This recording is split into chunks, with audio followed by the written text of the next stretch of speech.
Understand human behavior through the art and science of reading people. A conversation with Alan Stevens. That is our topic for today. Welcome to the Lawyers and Mediators International Show and Podcast, where we discuss law and conflict resolution topics to educate both professionals and everyday people. Catch regular episodes on YouTube and anywhere you get your podcasts. Just remember, nothing in these episodes constitutes legal advice, so be sure to talk to a lawyer, as cases are fact-dependent.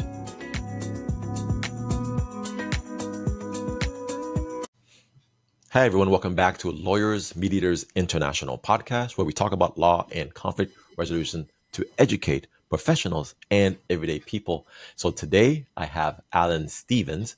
He is going to talk to us today about something that's pretty cool, and that is the art and science of reading people, of how to read body language, how to understand human dynamics and human nature, really, through facial expression. This is stuff I find really fascinating. I know here in the US, we see a lot of TV shows where people are talking about how you can understand what somebody might intend to do or mean just by looking at them. I find that a little unbelievable at times because I don't know anything about the world. But today we have an expert who deals with this. So Alan Stevens, he's an international profiling and communication specialist. He's an expert in reading people, building trust, and creating stronger connections. He has worked with a wide range of clients, from high-profile organizations to individuals, helping them understand human behavior and improve their communication skills. Welcome to the show, Alan. How are you doing? Pretty good, thanks, Mac, and thanks for the invitation to come along today. Yes, thank you. And so we connected because I saw that your work deals a lot with dealing with conflict and helping people resolve, not necessarily resolve conflict, but helping people understand the patterns as to why conflicts emerge and how conflicts can come into being. And so I'm thinking to myself, man, if I'm a mediator and I have two parties in front of me who are in conflict, wouldn't it be cool to be able to diagnose the situation and understand better from my own education how and why people might be behaving the way they are? And so these kind of skills are not things that one would normally learn in school.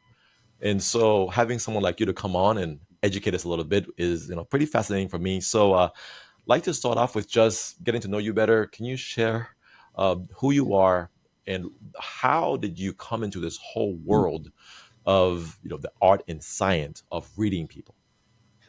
Well, thanks very much for that. Well, I'm here in Australia. My background was very bad at reading people. But what got me into it was that I'd been through two divorces, a lot of broken relationships, and I even had business partners who had emptied the bank out in my previous businesses. And I realised about the turn of the century that I needed to make some changes. I needed to be able to understand people more effectively. I've been working with body language since the 70s. In the 80s, I did worked with Myers-Briggs and disc profiling to try and understand people. But the issue with those is when you ask people questions, they then self-diagnose as well. So you don't get the actual truth of who they really are. And then in the 90s, did my NLP masters. And so I had what I thought was being able to read people by asking questions, having the right language, etc., and that would be fine. But then I went through my second divorce and I went, this is not enough. I needed something more. I was helping another friend conduct a spiritual retreat at the time. Mm-hmm. And I'd asked, we were doing a Myers-Briggs seminar at the time, or a presentation. And somebody just said to me at the time, have you ever looked at reading faces? And for me, that was quite bizarre. I'd never heard anything like that before. So I then got on the internet, did a search, and I'd found Paul Ekman, who did all the research with the micro expressions, the stuff that you just mentioned, you see on a lot of those shows on TV. Yeah. And I found a lady who worked with the facial features and recognizing people's personalities through that, so not needing to ask a single question. And that quite excited me. And so I started training with both groups. And at that point, I then realized that nobody else had really brought it all together. The facial features, I think, are far more important than anything else in the whole process. yes, the micro expressions and things like that have made it very sexy on TV, great shows. Yeah. But really get to know somebody, you've got to understand it at their base level and get that foundation in place. And so being able to look at someone's facial features, that tells me their personality straight away. And I can do that from a photograph because they don't change over time. Or they change over time. They don't change in the moment. And so if I've got your present photograph, I know your personality. If I can see a previous photograph of you, an earlier one, I got a pretty good idea of your life that you've been through in that period of time as well. Because everything we feel inside, we express outwardly. And the brain is controlling the muscle movements. And so when you're thinking and concentrating, you're going to pull the same expression over and over, working the same muscles, and therefore creating ridges and crevices on your face that now become a roadmap of how you like to think and process. And there's your personality. Interesting. So I'm just imagining it. So can you give us, I guess, an example? So literally by just looking at a photograph, you could tell what the person might have gone through. Is that how you framed it? That's exactly right. See, as I said, as the muscle movements over and over, you build those ridges and crevices. So we've got personality is made up of two parts. It's our nature, what was passed down in our DNA from our parents, and our nurture traits, the ones that we develop in response to our environment. Yeah. So if you think about it, if somebody frowns a lot, the muscles down beneath the mouth are going to get stronger and shorter, and they'll pull the corner of the mouth down. And so you now look at somebody like that, they're more likely to be pessimistic than optimistic. And so that's one of the nurture traits that are developed over time. So if you frown a lot and you continue frowning, it's going to go down. If you smile a lot, then it'll turn back up again. And so you can see how somebody's life is sort of being conducted. We've got the base ones, as I said, the nature, which were passed down from the parents. So the spacing of the eyes, the shape of the face, etc., the overall shape. So you've got a combination of both. And if I can see those, and if you don't mind looking at you, and by the way, in doing this, it's always done with respect. Yeah. It's never done to manipulate somebody. It's never done to put please. somebody down. Tell me about But every me. trait has an upside and every trait has a downside. Yeah. And so the upside is where our strengths are, how we like to do things. And if we can see that, we know what roles to put those people into, what tasks they're given, because if they're happier, they're going to be more productive. And if we're running a business, we're going to make more money by having happy staff.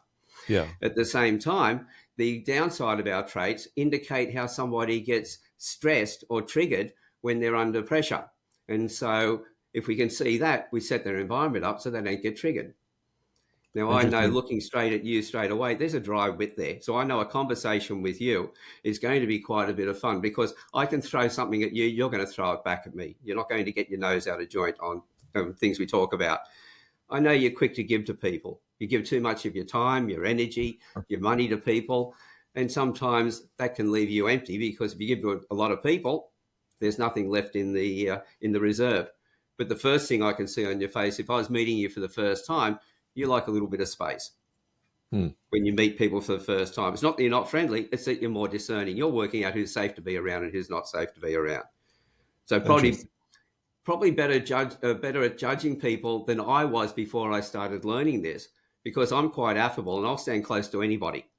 Yeah. And that means the upside is I'm friendly for everybody, but the downside is I could be standing next to the wrong person.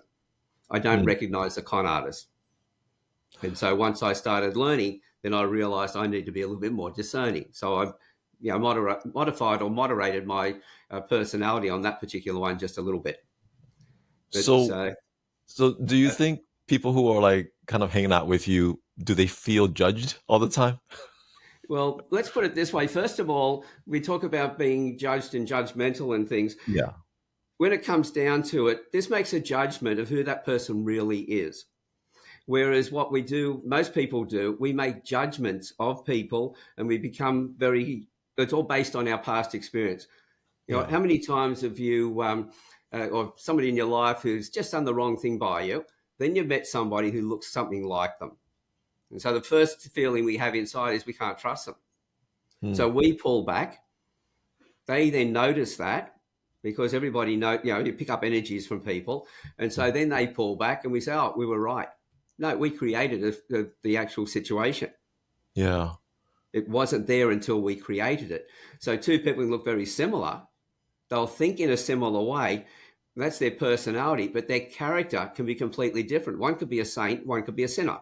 One's Yeah. trying to figure out how to help everybody, and the other one's trying to figure out how do I help myself at everybody else's expense. Interesting.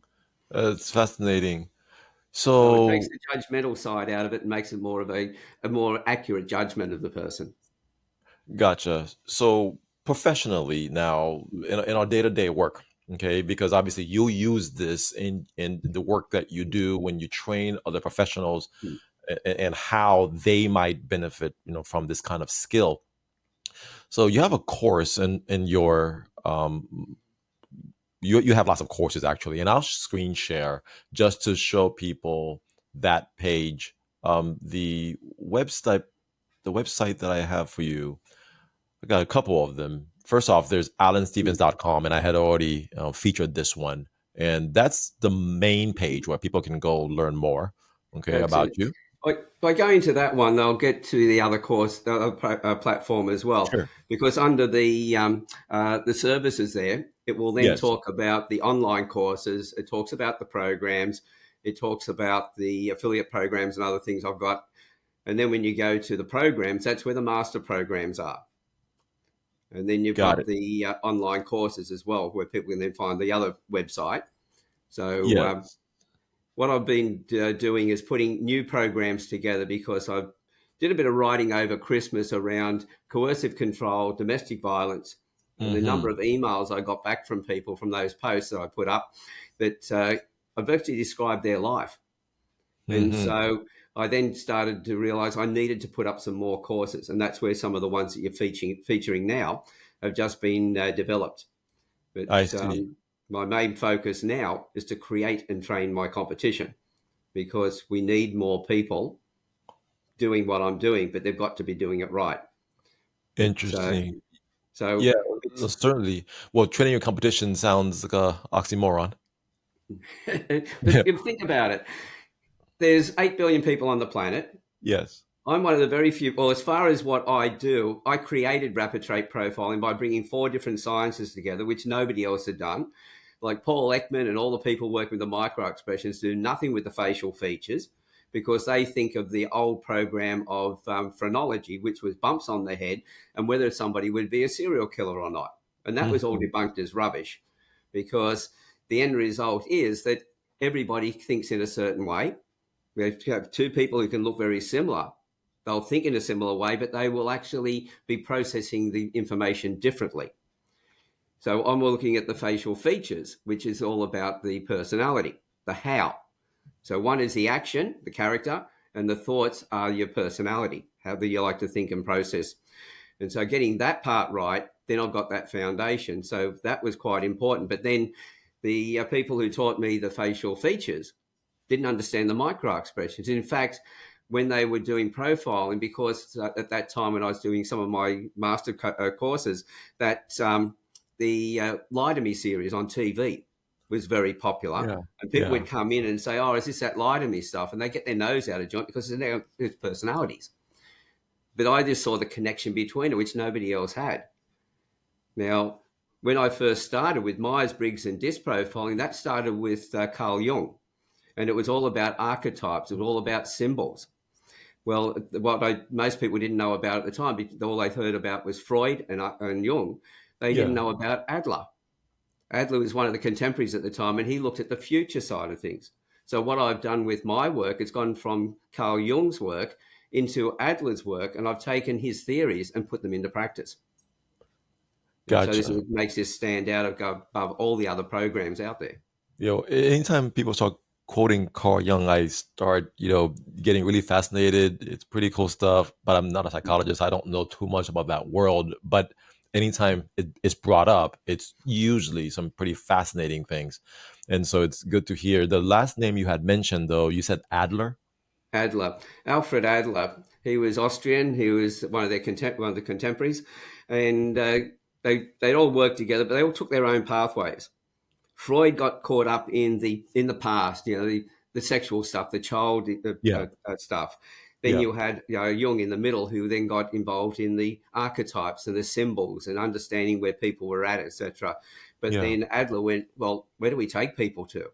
Let's look at the future. Let's not just hang on to the past like Freud and get all caught up in that and spend years in therapy. Let's move forward and go into how do we turn our life around? So what happens when people use my skills and they learn how to read people, they're Mhm. already understanding themselves. They're moving forward on that. It changes their life at that level. And then they're making better connections with people. So the past doesn't need to be delved into that deeply unless it was extremely traumatic. Mhm. That's when you do need some therapy. But in most cases, most people don't need that. But we then go back and do a lot of that work because that's where we were told we needed to do by a lot of the coaches out there.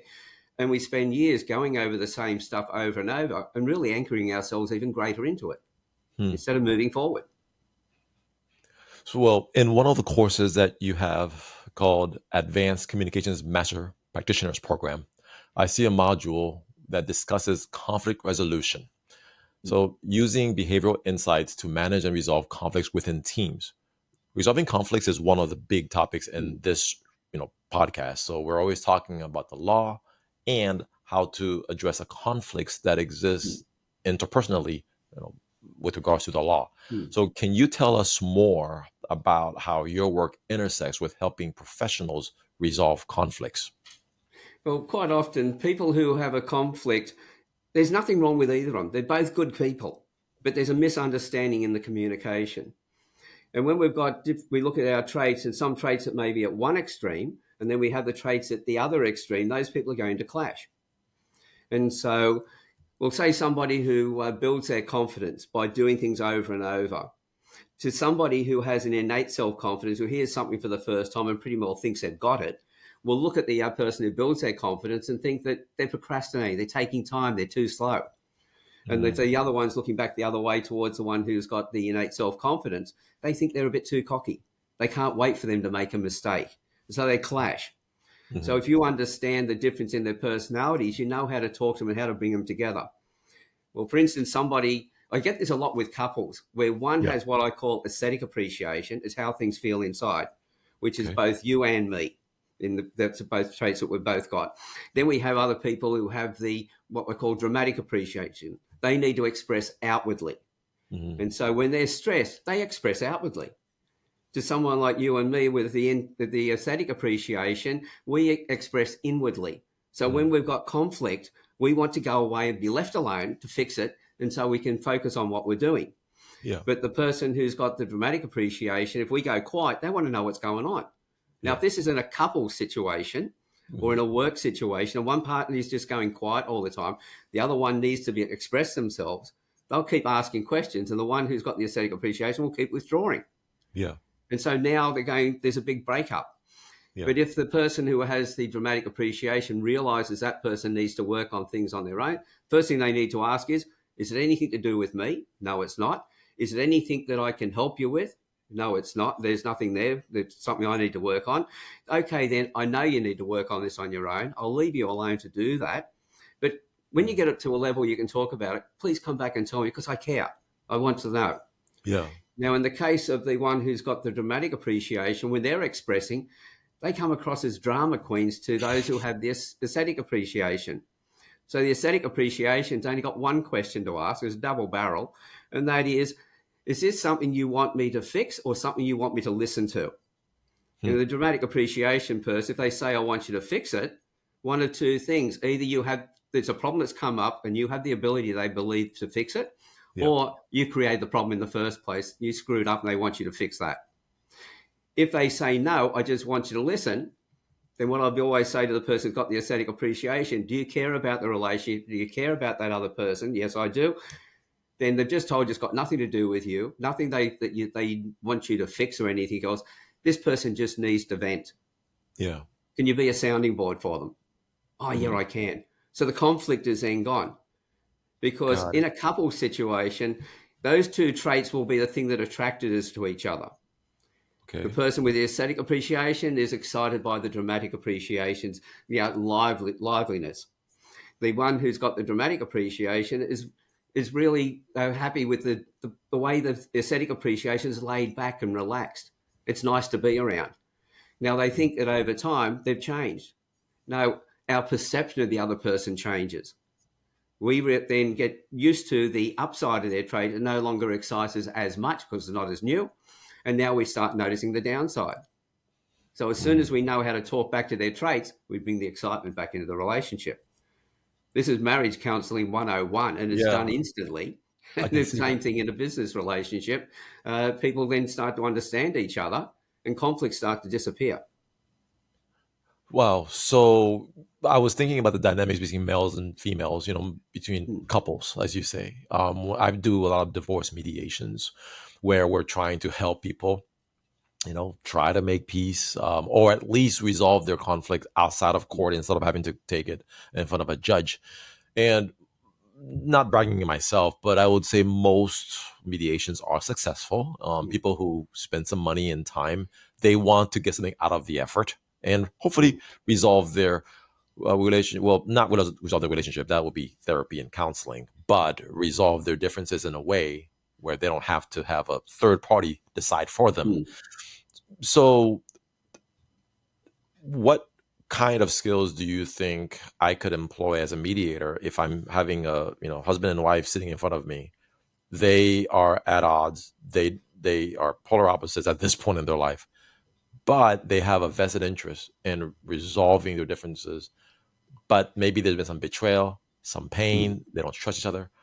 How could I use some of what you're talking about today to Hmm. get them to the point where they need to look past some of that and hopefully make some Hmm. peace?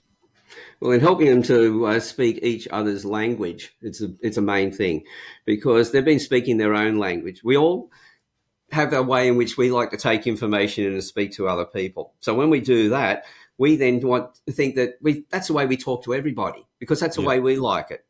But what we're doing is we're talking a completely different language to the person with the opposite traits.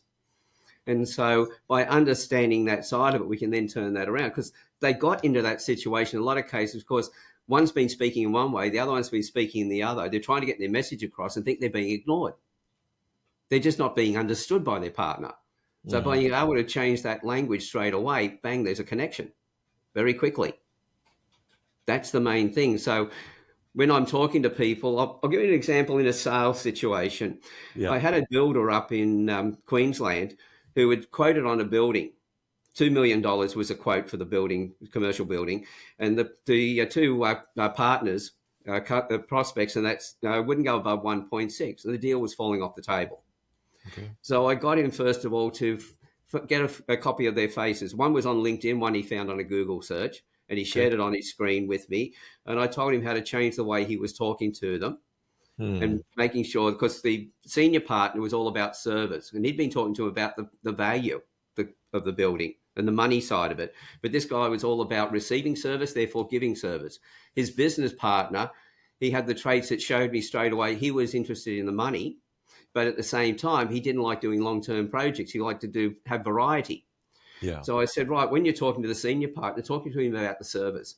Talk to him about this building has got to be structured this way to get the clients in and fill it. It was going to be the first of 5 buildings. So with the second partner, talk to him about if the building is set up right and you get the people in quickly, you'll then have enough money to move on to the next project sooner and Hmm. you'll make more money. So you'll get the whole lot of the projects built in a much shorter period of time. So with the first one, you got all of the value around the service. The other one got all the value around the making money and getting the project done fast. And in the process, he added another $160,000 to his quote and signed him off on it. Got it. So, but how accurate is this reading faces, to getting you to diagnosing correctly what somebody's um, language is, communication language is? How accurate would you say that is? Because in the example you just gave, Mm. I can see how that worked, but is Mm. that on point all the time? It's extremely accurate from the point of view of there's no emotions involved in it. Because when you ask people questions like with psychometric profiling, Mm. Myers-Briggs and DISC and things like that, Yeah. the end result is a person does a self-assessment. They answer it in the way in which they would like to be seen. And it all depends on what they're feeling on the day. If they had a great morning, or they've had a bad commute coming to work when they do the assessment, you're going to get a different result. And in fact, with the MBTI in particular, a couple of weeks later, if you do the questionnaire a second time, you get a different result. And so it's all based on your emotions. In my case, and when people talk about with DISC, well, okay, I'm the person doing the testing. I can ask people questions, but I'm also using my own assessment. Well, in that particular case, I'm looking at behaviors and things like that, and then my emotions come into it. But when I'm looking at the facial features with rapid trait profiling, the end result is my emotions don't matter. No matter if I'm happy or sad, I'm still seeing the same facial feature and recognizing it in the same way. And so it takes all of that side of the shortfalls of the other programs out of it. But again, I'm looking at the dimensions and shape of things. So my assessment of that might vary a little bit, but nothing's going to be 100% accurate because we have the foundation, which is the structure of our face, but what else emotionally is going on?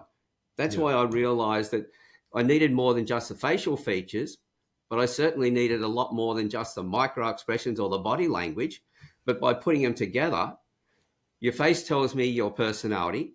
Therefore, I know how to change the way I like to be spoken to match the way that you need to be. Once I've got that, then I'm always all the way through continually looking at the body language and micro expressions for the feedback to make sure I've got it accurate. So in that instant, as soon as I realize that something's not in line with what I thought, I can change the way I'm speaking.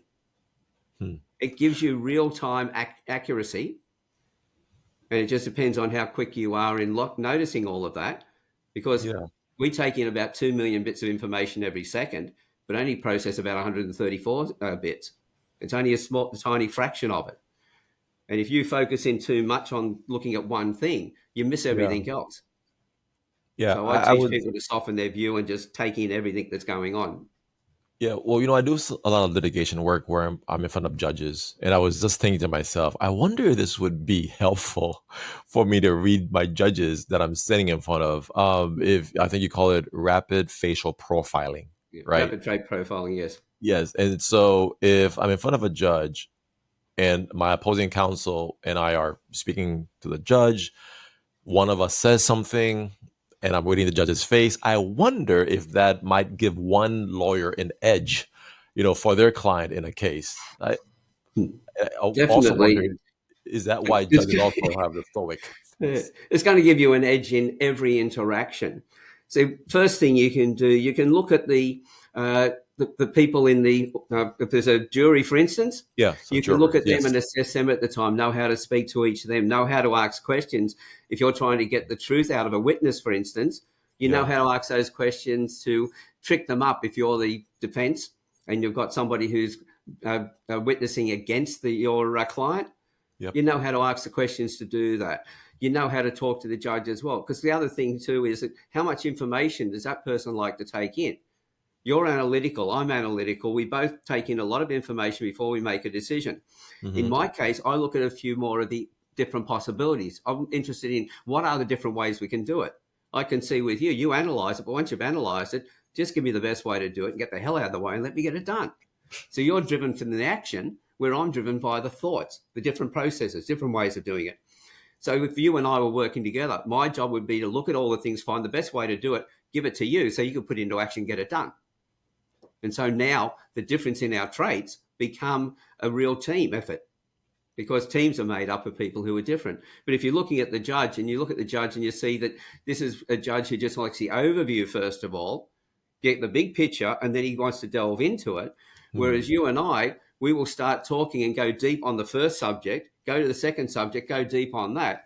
Well, by the time we've got through, we've lost the judge altogether, or anybody that we're talking to, because they were interested to start with, but then we talk too much about one thing and they've lost interest. In sales, this is how people talk their way into a sale and then talk their way out of the sale at the same time. Wow. So yeah, I didn't even think about jurors because, having jury trials is a big deal. And in Texas here, we have jury trials for family cases, which people find shocking around the world. Putting your family divorce, custody battle in front of 12 total strangers is something that's unreal, but we do it. And so I can see how that could become very helpful when you're trying to read Yeah, somebody's well, face and mm. assess, Well, think where that about the becomes. situation where you've got you're defending somebody who's been accused of rape, for instance, Yeah. and you look at the jury and you go, and you're doing your selection, etc., and you go, rightio, well, there's a woman in the jury, and there's a young guy. Well, the young guy is probably not going to be a problem, so you accept him. But Yeah. because it's a woman, you think, oh, she'll be opposed to the person for the rape, and so you Correct. reject her. The end result is, if you've been watching their facial features and their expressions and things, you'll then realize that she's actually thought, well, she probably deserved it. And the young Mm, guy, because the expression's on his face, he might have had a sister who's been raped. mm. So he's going to be opposed to it. So you just put the wrong person on the jury. Yeah, you never know. Exactly. But the more that you can read their facial features, the more you understand how they like to think and process, then you can look for variations. That's why the body language and expressions are so important on top of the facial features, because it gives us a foundation. We know how that person should be behaving, and then we look for the variations through the body language and expressions and know whether they're operating within their personality or not. And then you Gotcha. know whether that person, where to take the conversation to from there. Gotcha. So everything that you teach, I can see how it can be helpful for attorneys. I can see how it can be helpful for conflict resolution professionals like lawyers, mediators, arbitrators. Who else is it made for? Anybody else who's just not a professional, but maybe just as interested in the work that you're doing? Everybody on the planet, really, when it comes down to it. As you said before, I've worked with large corporates. I've worked with Disney Yeah. Films. I've worked with Gillette. I've worked with the Australian Federal Police. I've worked with the Australian Tax Office. I've worked with businesses of all sizes and parents and school teachers. One of my best successes, which I've got a client who's still doing testimonials now, 13 years after I first worked with her. Her son has Asperger's, and the school didn't want him. The after schools care didn't want him, and the teachers or the psychologist said he'd need a carer for the rest of his life, and they wanted him medicated. Anyway, I profiled and gave her a written report, which she took to the school and the after schools care and played one against the other, telling them that each of them, if the other was doing it and they didn't, it would fail and they'd be responsible. So they put it in place. Hmm. Anyway, a year later, he was doing presentations in front of the class. Another year later, they let the psychologist go because they didn't need him anymore. And with the doctor's approval, medication was off the table. And so now this is a psychologist who said that he would need a carer for the rest of his life. Last year, her last testimonial she did for me, when he was 19 years old, he's moved from New South Wales here in Australia to Queensland, Hmm. living on his own. He's got a girlfriend, got his own place, driving a car, and he's now an assistant manager in a nightclub, which Wow. he never would have been if the diagnosis of that psychologist had been carried through and the medication had been put in place, because he would have been medicated to fit the system at the time, whereas instead they talked to him in the way he needed to be spoken to. Therefore, he didn't get triggered as much and therefore didn't need medication. This is the Interesting. power of it. There's not Yeah. one aspect in life, as you've seen before, sales. I had a business coach in Perth who sent me his 5 photographs. I Hmm. sent the a 45-minute audio back to him talking about what I could see and how he'd get triggered and everything else. That's when he told me he used to be an undercover narcotics agent for 2 decades before he became a life or business coach. But the Yeah. business coaching he's doing today is training the leadership in the SAS, in the military. And he then told me that he used skills that he believed were up to 95% accurate in those 2 decades to learn how to read people and understand himself and all the rest of it. As he said, if they hadn't been that accurate, he wouldn't be alive today. But what I put in that audio not only matched, but nuanced everything he learned about himself in those 2 decades. And of course, he then Interesting. signed up for my master course on the spot. Yeah. Yeah. No, it's fascinating. So every industry, there's something in there for them. Mm, The that's it. ability to recognize patterns in Mm, human behavior, the ability to read faces. There, there's so much there. I think folks can head over. The best way they can get in contact with you is, of course, your website, alanstevens.com.au. And then, of course, I had screen shared the Science and Art of Reading People, which is on your other website. But they're connected, right? So if you go to one site, you'll be able to jump to the Yeah, other. if you go to that main site, you'll find everything in there, and then that will take you to the course that you showed a moment ago. So it's Yes. all about being able to make it simple for people. When I train people, I make it simple so they can learn Right. these great skills, but doing it in a very easy way. And I'll Yes. just And point out, if I may, to everybody who's please. listening to this, when they were young children, they all had these skills. We needed Huh. to be able to recognize people's faces. We needed to pick up their emotions. If you've got young children, how often do your children push you to the edge but don't push you over the edge? Hmm. They're expert readers. They're great salespeople. They really got it together. But as we get older, like any muscle, we don't work it, it atrophies. And so the Hmm. end result is that we misplace the skills. We don't lose them because they're in the background. My job, I'm really just a personal trainer. I help you get that muscle back again. That's Yeah. why I make it nice and easy for people. But as far as it goes, from the very early ages, you can pick up and understand a child what hobbies and sports will suit them. What type of school should they go to? Should it be a private school, say a Montessori or a Steiner school, etc.? When they're at school, we know before they pick their final subjects what careers will suit their personalities, so we can direct them in the right direction. We then know how to find the right partner and how to keep that partner. And if we're in the right career, then we're going to be more productive in the workplace. The business is going to make more money. We're going to be happier. So when we go home, we're not going to be fighting with our spouse. We're not going to be arguing with the kids. So it helps to reduce bullying in the workplace. It helps to reduce domestic violence and abuse of all forms. This fits in everywhere. This is what I'd love more. This is why I'm passionate to get out there and create and train my competition, because they become my strategic alliance and Yeah. they help me to get this out to far more people. And that's what it's all Awesome. about. Well, no, thank you so much for that. I'll definitely get this word out, with you as well. And so, Alan Stevens, the website is alanstevens.com.au.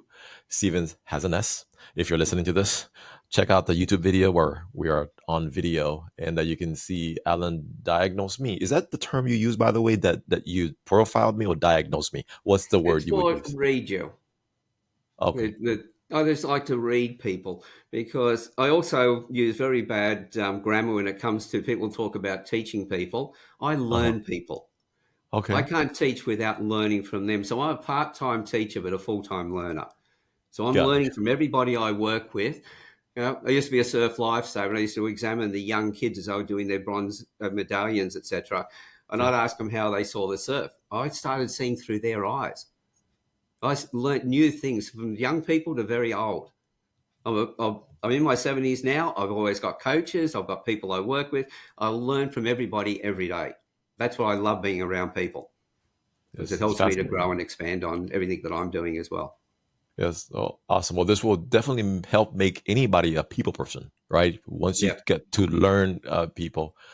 Yeah. So we could talk for hours. This is fascinating stuff, but I'll definitely leave links to all of this on the show notes. All right. Thank you, excellent. Alan, for coming on. I appreciate Thank you it. very much for the time. All right. Until next time, everybody, check out this video and all the others on LMIpodcast.com and YouTube channel. Take care.